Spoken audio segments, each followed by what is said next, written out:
Here's how to block spam calls on your iPhone. Now let's first just head into your settings. If you've updated to iOS 26, there are some cool new features that are built into your iPhone settings that will help you block all those spam and annoying political calls, all that stuff. To be able to do this, we need to head into your phone settings. So let's scroll to the bottom and tap on apps. And then we're gonna scroll down until we get to phone on this list and tap on that. Now within here, we can choose to either block or silence those spam or unknown callers, and we can also filter them to a different section so it doesn't clutter up your phone app. I'll show you both options. So let's scroll down from here until we get to screen unknown callers.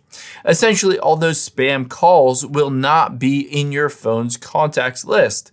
Essentially, they'll just be random numbers. So we can either choose to ask the reason why they're calling, or in most cases, you can just choose silent and then they won't ring to your phone. Essentially, you'll be able to see that you got a missed call, but essentially it won't ring when they call you.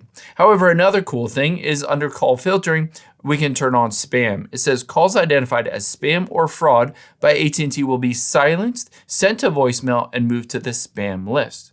I would also recommend turning this on for unknown callers as well. Now, after you've done that, you can still check to see if you got that call from a spam number, and maybe it was legitimate, and maybe it was misidentified.